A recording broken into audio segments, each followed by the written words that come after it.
So today, I have a special guest. She's a phenomenal woman who has an amazing way with people. I am so blessed to call her a friend, and I consider her one of the angels that has been sent my way to embrace me in my journey between two continents. She has extensive experience in the beauty and finance industry, and I admire the spirit of excellence that she carries in all her work. So welcome, Anne. First episode. I'm so glad to have you here, and excited for the conversation that we'll have today. Thank you so much. Such a lovely intro. Thank you very much. No problem. So it's a bit nerve-wracking, but we'll get through it together. Absolutely. It's good to finally get to this point in just walking the journey that, we have so many questions along the way, and sometimes you just need a creative outlet. So I'm just so excited to start this journey and have you as my first guest. Meeting you was one of my prayers answered, actually. So I'm so happy with that. And firstly, I just want you to introduce yourself and maybe explain how we met. Of course. So I am Irish born and raised.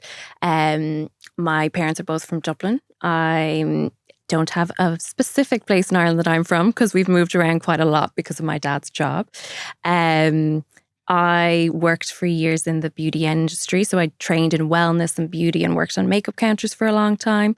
And then I retrained at nighttime as an accountant while I was still doing that. And that's, I suppose, where we met along the way. I worked in professional services in a law firm, and that's where we crossed paths. So we were obviously buddied up as sort of someone to help you when you were getting started in the firm. And I remember that first day when we met, there was, I think we sort of clicked straight away. I think we have similar personalities. And sometimes when you meet someone that is like you can almost tell that instantly, or I felt that anyway when we first met. And I think, what really broke the ice for us as well on the first day was when we were doing a little bit of training, or I think I was getting you set up on a system or something, and we had gone and gotten our coffees and come back to the desk. And that's when I had noticed that you had picked up my coffee accidentally and were drinking it. So I thought, you know what, I'm not going to say anything because I know I know what it's like when you start somewhere new and you have that awkward first day jitters. You do those things that you would never normally do. But you had realized then at a later stage. And I think that broke the ice for us a little bit because we had something then to laugh about. It's that professional mask dropped a little bit. And I think from there we just clicked as well, with so many late evenings in the office working and then, talking about life and things other than work too. Wow, you put it so well. But that was, it's those human moments that actually connect people. And I was thinking, oh my word, what do I say? Do I tell her that I just drank her coffee? Who's sabotaging me? But you took it so well. And I was like, okay, just admit it, own it, Caroline. That's what happened. It's post-COVID, maybe my social skills had just gone down the drain. But I always remember that moment and just the humanness of it all, and just actually the connections that can come from just actually putting your hand up to say, hey, I did this, sorry. Absolutely, yeah. I think it's just like you say, it's human connection. It made the moment more real and it made us have something to talk about from a couple of hours into us meeting, Yeah. So actually, I still struggle with where you're from, because like you say, you were moving about. So is there any particular place that you identify with? Because I know people probably ask you a lot, and I've been your friend for like 3+ years, and I'm still like, I don't really know. No. I feel that a little bit too. And I think people who know me well, like you, they pick up on that over time, that I have that moment when people ask me, oh, where are you from? That I give a very vague, Ireland. Because, we moved around a lot when I was growing up, which is probably a little bit unusual at the time. My dad was very much a hard worker and very career driven, and he liked to take different opportunities, and we would move obviously with him as part of that. So I don't have a particular place. I feel both my parents are from Dublin, so I resonate a lot with Dublin, even though I would have grown up in Meath and also down in Munster as well. But yeah, I always have that thing of I don't have a particular place that I call home, but in a nice way. I have different pockets of people in different places and different experiences. Okay. You know, because I think even though Ireland's such a small country, even, you know, Dublin is very different to growing up in Tipperary or spending time in Cork. Everywhere has their own little individual, you know, feels. And I suppose I've gotten to experience that as well from moving around. But there is definitely that anxious moment when people ask me to pick a hometown. Okay. Or support a GAA team. Oops. Yeah. Okay. Okay, quick one. The last one on that. So where do you go home for Christmas? Where's that? So that's even unusual because my parents are now based in Westmeath and I've never lived in Westmeath. So I would go home to them for Christmas. But I would also go to my sisters, who again, one of my sisters lives somewhere where I grew up. So I do now have nieces and nephews who've gone to the same primary school that I went to, which I never had those experiences. I think it's a very, you know, a lot of people have, oh, my big sister went to this school and I never really had that. And now I have nieces and nephews that have gone to the school that I was in. And also my other sister now is living in Tipperary where I spent a bit of time. So now I have a niece and nephew who wear Tipperary jerseys, which I'm also used to seeing. So the connections are coming. Okay. You're grounded. Like, yeah, you know who you are. You're fine with that space of like, okay, it's not really like I want that label of I'm from this or that. Yes. Like, yeah, okay. My next question is, when do you think we sort of said, okay, we're friends now, and do you think we tend to create barriers when it comes to, okay, colleagues can't really be friends? Or what's your thoughts around that kind of thing? Like, can we really be friends as work colleagues, or are we just like fooling ourselves? I think it's a bit of a complicated one. And I think when we met, you were very much the open person, I think of, because I probably have that boundary with work a little bit. Okay. Where I feel even if I get on with people, I sometimes maybe hold back because it's that thing of, oh, maybe I shouldn't share too much, or maybe I should keep a bit of a distance. Whereas I think that you were very much that person who was like, oh, are you free after work? Maybe we should have. And it was, I think we need to be more like that. But I think most people are probably more resistant to it and like to keep that distance. Okay. But I found for us, obviously we got a great friendship out of it, but it also meant that we worked so much better. So I think if we did bring a little bit more of our personalities and who we are to work, it would make the work environment so much better. But definitely, I think more office environments. When I worked on the makeup counters, I think the lines were a little bit more blurred and people shared more. I suppose we were in sales roles as well. So a lot of people were chatty people, and very much people.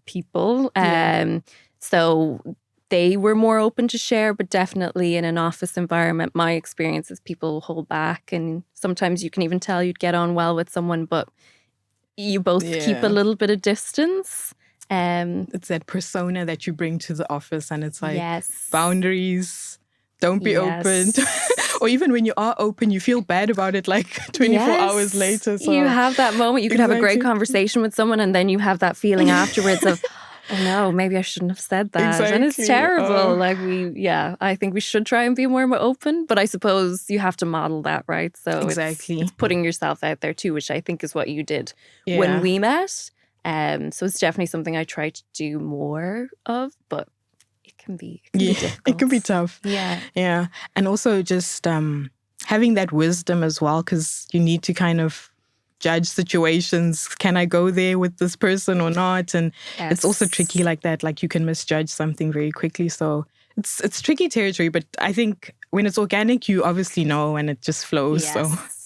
So yeah, it's been a good friendship so far. I've enjoyed all our chats, our moments, exploring Dublin, and even some of the places you've shown me like are really good. So I've actually gone back to one or two, which has been great. So it's just, I know definitely the year before I was just in a place where I had one or two friends, but I was actually really praying for friends. Like that's such a weird thing. But, I would have moved here obviously, and then it's, early in my 30s, and I'm just like, okay, who do I cling to in this place? So it actually really was an answered prayer meeting you. Even the fact that it was on the first day we met and we had this, clicking and cringing and laughing and it really helped me along the way, and it's been such a blessing to me. So thank you for a great friendship. Well, thank you. It works both ways. And I think like that, it's difficult as we get older to meet people and connect. I think people get so used to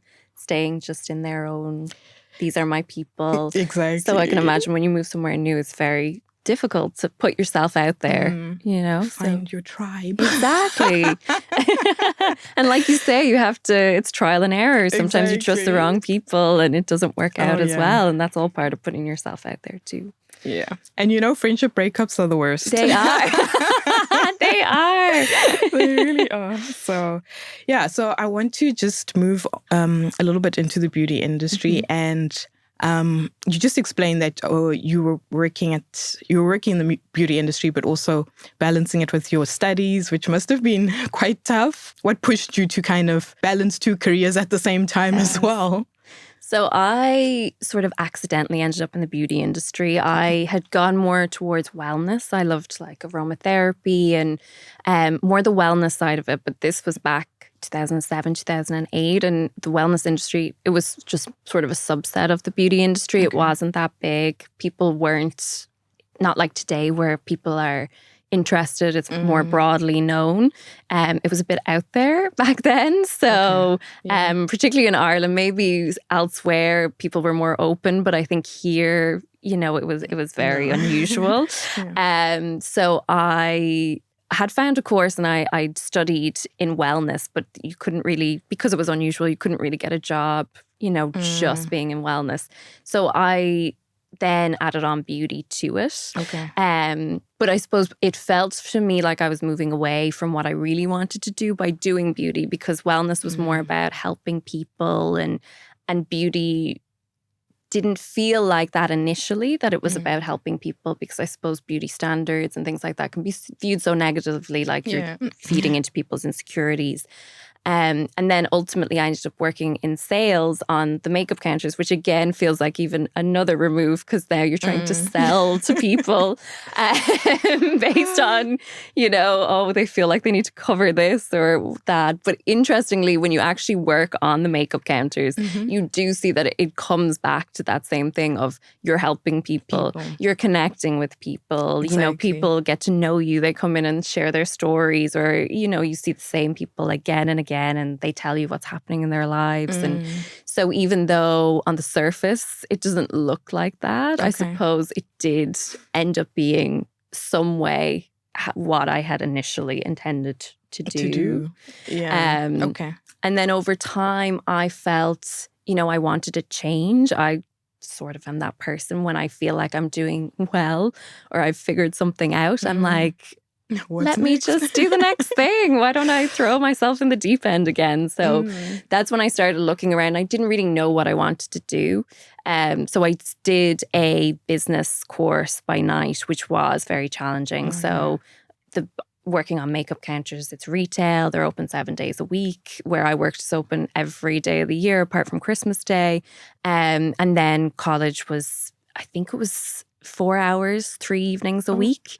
And, a lot of the times it was your day off. Maybe you were doing college or you're battling to swap to get an early shift so you can make college. So it was a struggle, but it sort of set me up well, I think, for my career as it progressed, of being used to things being challenging and having to juggle multiple things. And then I suppose with the accounting exams as well, you are working and studying. So that's a familiar thing in the finance industry. It did run on for a long time. I actually found that I enjoyed the college side of it more when I was doing beauty, because during the day I was using completely different skills doing beauty. And then at nighttime, I was fresh to think about finance and business. Whereas when I actually moved into the finance industry and was studying in the evening still, it was a lot of the same. You're thinking finance and money and, strategy during the day. And then you're thinking about it in the evening as well. So interestingly, even though you think it would work the other way, it was helpful to be in a completely different, more of a creative industry and then be able to have your business mindset for college in the evening. I can imagine though. Yeah. Yeah, sometimes you just want to I can't deal with this thing anymore, this Excel. It's just this Excel, but It's you know Excel, what I mean? Yes. We all look at Excel too long all day. And it's like, I've had enough. You do need to kind of use the different sides of the brain, I suppose. Yes. And yeah, I can imagine, doing beauty work during the day and then finance at night. You're like, okay, it's a bit balanced. Whereas 24/7, because you're not getting a break. So exactly. this is your life. This is your daily bread. So yeah. Okay. So it's interesting that you say that, okay, you always wanted to help people and you thought the best avenue for that was wellness, right? Yes. But somehow you were able to still express that through beauty. So what sort of experiences would you have had there that kind of, kind of sat in your heart, or things that, you'd see in society, or things that, from an outside lens, you see these common threads of what's happening with people. Like everyone wants this concealer or because it does this magic thing. I don't know. But what sort of, trends or different things came up, or experiences like that you could relate to, or that, you could see what's going on in society just based on actually the beauty industry? What you would see a lot is people were just looking for connection mostly. So you would get a lot of people coming in who weren't even looking to actually buy anything. Really? Yeah, it's really common. Like we would have all of us who worked on the counters together, like particularly when I worked in Cork, obviously it's a smaller city, you recognize the same faces. And some people would just come in and they'd be looking just to chat, and they might have gone and talked to some person on that side of the store for 30 minutes, and then they'd come and talk to me for 30 minutes. And even people who were coming in, even though their intention might be, I need to get my makeup done for this event, or I need to try out this new foundation. Yeah. Once they'd sit in the chair, most of them, some people genuinely, just wanted to get what they needed. But a lot of people would open up. And I think because you were maybe someone who was removed from their daily life as well, people would share very deep things that were going on with them, because you're not their friend, or you don't know their history. So you're not going to say something judgmental, or, or say, oh, well, you should have known about that, or, So it sort of was almost a safe space for people to share their stories. So a lot of my day would be people telling me things that were going on in their lives. Like you'd have very deep conversations, which is surprising, when people are, you wouldn't expect it when people are just coming in to buy a lipstick or that, but it would be very much that way. And even I worked for one brand and they sold a lot of fragrances. And I think fragrances, a fragrance triggers memories for people. So people would come in at Christmas time and they'd share a story. They'd maybe be looking to buy like their mom's fragrance because they wanted to be reminded of her and spray it around the house at Christmas. And, they tell you, the story of her and what she was like and how this fragrance reminds them of her. Or people would have the fragrance they wore for their wedding and they'd come back in and say, we're going to wait for our 20-year anniversary. I'm going to buy the same fragrance. I wore it for the wedding and on our honeymoon, and now I'm going to wear, so you get all these like very personal and deep stories of what was, these histories of people. And it was nice. It sort of grounded you in reality as well. I could be in the day thinking, I need to hit this target, or it's not very busy, I haven't sold a lot, and, worrying about this and that. And then someone would come in and like that, share a story of maybe their mom who'd passed away. And you just bring you back to what was real and what actually mattered. At the end of the day, you'd go home and you just have some perspective on life. Yeah. And I find that's hard. Like, not a lot of jobs offer that. Most of us are in an office, we're worried about this. Everybody on the team is worried about this. And we almost feed into each other's stress. And nobody's bringing us back to reality of perspective, what matters. And that's something I definitely miss from that environment and that space. Yeah, it sounds like there was a lot to take in. And even then, like, you're taking on people's burdens a little bit. Yes. So how do you like decompress from that? But at the same time, it gives you that better perspective or that shift in perspective to understand that, yeah, this fabric is very complicated. Yes. There's a lot of different things going on with people.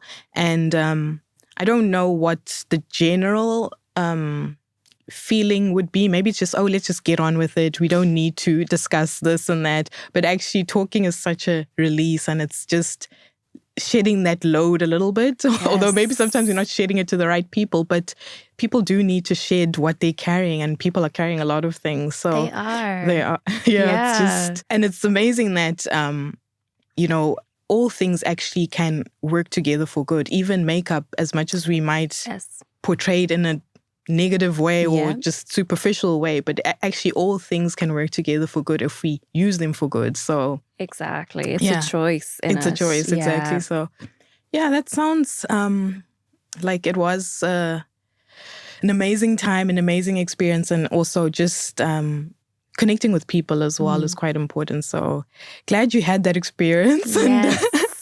I'd ask you more, but I'm like, no. Because also, actually, before I digress, do you think it takes a very people person in that job? Or do you think some people are just like, okay, I just need a job and I just need to get by? I think you become it a little bit in that job. Like, I am a person, I love having a good conversation, as you know. Yeah. But I'm also a person who needs space in my own time. Yes. And when I was in that job, there was times when maybe I had an appointment coming in and I'd think, oh no, like I'm going to have to talk now for an hour while I'm doing this person's makeup. And I'd sort of be like, gearing myself up for it. And then that person would come in and, they'd start talking and they'd tell me these stories. Maybe we'd be having a laugh. They would tell me a funny story. And by the end of it, when they'd go, I'd feel better. I'd feel different to how I went into the appointment as well. Yeah. So I think it makes you into that person. I think obviously some people are more suited to it. And I've met amazing people in that industry because those people are drawn to that industry of being, the people who are very inclusive and want to get to know you. But I think it brings it out in people as well, working in that environment. I think it's a good base for I think everyone should spend some time working with people, whether it be retail. There's so many skills that you learn from it. And I think they're just so valuable, not just in work, but in life. Would you say there's particular things that were not to say worst experience, but like, difficult experiences, and what kind of picture did that paint for you in terms of society? Like, I remember you told me, I don't know if it happened to you, but some girl was followed and things like that. Yes. Or just, there's obviously the storytelling, and then there's also some other sides where, there's some risks with there's downsides, exactly. You're very open to the public, obviously. Like in an office, you sit at your desk. Nobody can get into the office unless they work there. You're open to the public. Anyone can come in and out. So even, I suppose, you will get, like I say, the people coming in looking for connection. You also get a negative side of that, of maybe people who are coming in, for the wrong reasons, and they know that they can come in and you have to act professional and you have to, you stay at your counter. Okay. So there is definitely the downsides of that. And also you just have people generally coming in, they may be going through a bad time or had a bad day, and they're going to take it out on you, whether, you can be as professional as you want and do everything right with them, but they're going to take their anger or their, maybe someone treated them badly that day. They're going to pass it on to you. So you're very open to that as well. So you sort of see the best of people and the worst of people in that role, or in any role, I think, where you're public facing. Yeah. And that's quite challenging. I always tried to look at it in that way, like I explained it there, where I'm like, well, that something probably happened to them today, but it can be tricky, particularly if you get many people in a row, which you can on a busy day, like a Saturday or whatever. Sometimes people would make comments like personal comments because you're working in beauty, so people also feel entitled to comment on your appearance as well because you're in a beauty industry. Now, obviously, none of us we were working on makeup counters. We weren't putting ourselves out there as models or anything like that. But people feel, oh, you're in that industry, so I can comment on your appearance. So yeah, you are open to. There's definitely a negative side to it as well. There's the good with the bad. I see. That's a lot. It sounds like a lot, and I can imagine the kind of strength and character that it builds as well. Like you you don't notice it probably in the moment, but it's really building something in you because it's not easy to just put yourself out there. And like you're saying, people feel they can say anything that they want. Yes. Or your bad day is my bad day. Yes. Let's all have a bad day. Let's all have a bad day. No. But it's part of life, I guess. It's the inner workings of life. So I can imagine in any industry as well, it comes in various shades of just dealing with these different things and kind of having the perspective or not being too emotionally involved and understanding. Being able to maintain that distance. And that's why I think as well it's such good, it just builds you up. It builds up your character, as you say, because you have to put yourself out there. You've no choice. That is your job. And you have to take what comes, as people do. So it definitely is character building, resilience, and being able to stay calm in a situation as well, because you are the professional. Exactly. So even if that person is not behaving correctly, you still have to remain professional because they're the customer and you're selling to them. Okay. Yeah. And even I'm just thinking about beauty itself, right? It's just when you think about how it comes in different forms and different shapes and sizes. And when people comment on your appearance like that, like I would not take that well at all because I've worked hard to kind of embrace myself and it's tough. Yeah. I would really struggle to put myself in that. And that's the thing where even then, people say things and you don't know where someone's coming from or what they've done to build that resilience and that character and to work on that thing maybe that you're actually making a comment about. So it's always good to kind of speak life, speak good words, speak words that, build people. People can be careless with their words and they probably, it's a throwaway comment to them, but it might be something that someone else carries for years afterwards. Yeah. I think for now, I want to move into the topic of faith and how faith weaves itself into the fabric of Ireland. I am Christian, as you know, and I always, when I start, I don't stop. I'm like, and this is what's happening with me now. But I've been on such a journey and, a lot of that journey has actually been in the last years that I've been here, which is quite interesting because obviously you can live your whole life in one country or one region and then, okay, it's time to move from here and this is a whole other experience. It's confronting so many things about me, about my identity, about who I say I am. And I've just had so many learnings and transformation, really, I could say, that I've had in Ireland. So that's why, it means a lot to me to be here and just speak on my faith as well. So I want to talk a little bit about just faith in itself and how we integrate that into the fabric. So I have a scripture here and I just want you to have a think about it and let me know your thoughts and, what does it mean to you, even if it's just in the practical world, because I know you're really good at just bringing things into reality, into practical. I know there's spiritual things, but there's also, we're in the real world, so we need to be able to apply them and kind of think about them. So this word is from Isaiah 40, verse 31. So it says, "But those who trust in the Lord will find new strength. They will soar high on wings like eagles. They will run and not grow weary. They will walk and not faint. So when I read this, I want to ask you, do you think there is enough focus in general, like nowadays, on restoring hope or just not growing weary, right? Or where it says, when you trust in the Lord, you will find new strength, right? You will not grow weary, you will walk and you will not faint. So do you think there's enough of maybe belief in that kind of thing? Or are we trusting in our own strength, in our own kind of devices and things that we've set up for success and that kind of thing? Because to me, it does feel like people are growing weary. So where is their hope anchored? Yeah. Yeah. I would agree. I feel that as well, that people are very weary at the moment. And I think, to me, that speaks to that having that greater faith in trusting, what's going to happen, trusting in yourself as well, that you can deal with things as they come. And I think, speaking for myself or from what I see, that maybe we're trying to manage or control things a little bit too much, because that's how we're trying to stave off anxiety. Or if I can plan everything out, if I can have things, if I can plot every option of how things will work out. And I think that's where people are getting weary and tired and maybe not being the best version of themselves either.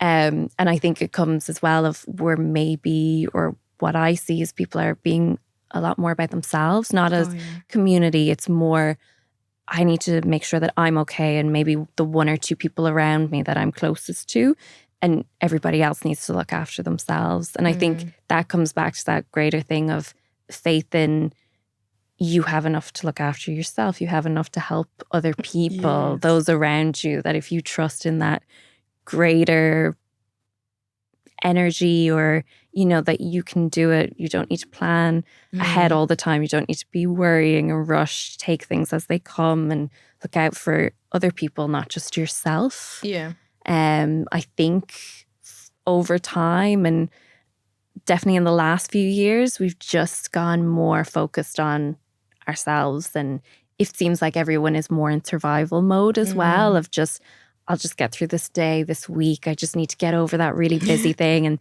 then I'll be back to myself. Then I can reach out to my friends, or, make sure everyone else is doing okay. But I think we're all stuck in that cycle. And the more we stay in it, the more it's going to continue. Like, we need to break out of it a little bit and look around and see who you can help, or who can help you. Like, it works both ways. The more we build community, you get back what you put in as well in these situations. So I definitely don't think we're focusing on that. Do you think it's because of the maybe industry we're in? Because maybe there is a lot of community out there, but we're just like in our own little Excel world and that, and I think, yes, I do think that there's probably areas where it's different. And it comes back to what we were saying about retail. I know not too long ago, around Christmas, we were over around Francis Street, and I always find that part of the city, it feels more community, or it feels, when we went into the shops, everyone was talking to us and helping us and asking, questions about us. And I don't know whether you felt that it was a different feeling to maybe when you go into the city centre, or maybe in an office, or so there are pockets of it still there. But it's definitely, I feel like we used to have more of that. And it's more that those pockets are becoming smaller. That's what I think, or that's the trend that I see. So I can see, if we go to those areas, it's like that. But then I remember maybe 10 years ago, we probably could have gone to these areas as well, and it would have been like that. So I think we're over time just getting more focused on ourselves. And that weirds you out. You're like, me. And then it's just like, okay, what else is there to do after that? Just whatever's left over, then I might send a text to a friend if I remember. We've gone very much that way. And even group chats and things like that, you feel like you're in touch with people. social media, you've seen someone's holiday photo up. So you think you know how they got on their holiday, but you don't. Or, there's 10 people in a group chat, so you think you know how all your friends are. But if something's really seriously going on with them, they're probably not going to put it into the group chat. So we feel like we're more connected with all these things, but it's probably made us more disconnected. Exactly, yeah. And even when we were on Francis Street, we could we were having that discussion, about community, but then you could also see some of the shops were like shutting down. So it's like even that little bit that, was there is probably going to just dwindle over time because some of the, post-COVID impacts and that kind of thing. And it's obviously just a small group of people keeping that going. So if people don't take that on and keep that up and build that out with those people, that is what will happen. It'll just over time get smaller and smaller. Yeah. So, we need to build our community. We do. Even if it's just us, we'll see. We have to put it into practice. Somewhere. Practice what we preach. Exactly. So another question I wanted to ask you is just based on being a light, right? And I have another scripture here from Matthew 5, verse 14 to 16. So it says here, "You are the light of the world. A city on a hill cannot be hidden, nor do people light a lamp and put it under a basket, but on a stand, and it gives light to all in the house. In the same way, your light shines before others, so that others may see your good works and give glory to your Father who's in heaven." Yeah, I love that scripture. And a city on a hill can't be hidden. You just can't hide that. So it just speaks a lot into my heart, and just kind of going into places and, don't leave it the same as you left it, right? You don't, it's not to say it's your burden to change everything, but do something that will transform the place or bring light in dark places, right? So with that, do you think there's enough light at the moment? When is the time that you felt more or less of it? And is it an intentional thing, or do you think, you have to consciously make a decision to be the light, and to not be hidden? And, you can't hide the light under a basket. If you're the light, you're the light. It's there. Yeah. We can all see it. So, what's your thoughts on that? Yeah, I think it is intentional. Well, I think it's intentional. And I think the more intentional you are with it, the more natural it becomes. If you embody it and you show up as that person every day, then it becomes natural. It's almost like a practice of who you are. Yeah. And I think what we maybe have done in the opposite way is probably tried to hide it. Or it comes back to maybe what we were saying earlier of, to me, to be the light, it's about being your true self. Yeah. So if we're showing up in environments like a work environment where you're putting on a professional persona, obviously some of that is required. But if it means that you're changing yourself significantly, it probably is you trying to hide some of that. And if you're being more true to yourself, that shows. Okay. And it also gives other people permission to be more true to themselves. If you're in a room, even in a meeting or something, and we've all been around those people who are true to themselves or say the thing that everyone's thinking but nobody is saying, and then everybody chimes in because it's like that person has given permission for that conversation to happen. And it doesn't even necessarily mean to be that they're the person leading the meeting or the most senior person in the room. I think anybody can do that. Of course, how you approach it is different depending on your situation. But I think it's a conscious thing that we need to do of showing up more as yourself. And then over time, that'll become more natural. Yeah, that's interesting. Because even then, when sometimes that thing we said, you say something that everyone's been thinking, but it takes a lot of courage to even do that. But I'm just, and then it feels like maybe you're going crazy. Like, is it just me? Like, am I the only one thinking this? No one sees this. So I guess we're battling with our own thoughts, really. Yes. Like, it's just a battle of the mind because you're holding it back. You're hiding it. Exactly. And then you know yourself when that happens. You see the relief. It's like everybody starts chiming in then because it's like, the wall has been broken. Everyone's like, oh yeah, I feel the same. Yeah. Yeah, it's an interesting one because that's one thing that I try to embody, and it's not always embodied in the best way, but okay, I probably am being about myself now. But, I remember the card you wrote for me the first Christmas, I think Yes. It had essentially said, thank you for being a bright light. And it just actually warmed my heart that, okay, I've done, something right. I've come, and it's not, okay, for me, I would always attribute it back to God to say, he sent me here and I did what I was supposed to do. And that just warms my heart. It's not because of what I am or what I do, but of what he puts in me to help someone else or to be a light in a dark place. So it resonates quite a lot with me. And just making someone's day lighter. Same with you. You've been a light in my life. And it's intentional efforts as well to, be good, be kind, and embody that that light, because it's just like once you switch a light on, right, in the dark room, it's on. It's on, yeah.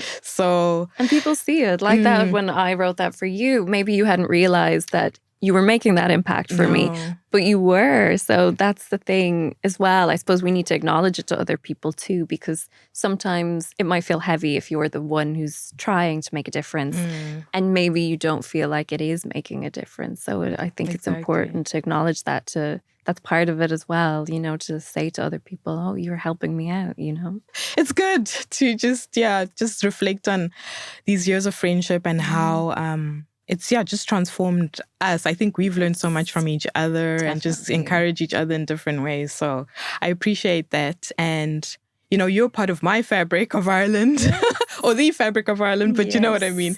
It's all these little things that just weave themselves into what, makes up, this country and the people and these experiences that have actually shaped people from, time immemorial, and how things also have changed along the way. It's good to kind of dive into all that, and, coming full circle with your nephews and nieces going to your same school. So there's just so much to celebrate as well, right? Because sometimes we tend to look at everything that's going wrong, but there's a lot to celebrate and things that are going right. And, you've done so well for yourself as well. So I'm really happy for you with work and life and everything that's going good for you. So I appreciate you being here.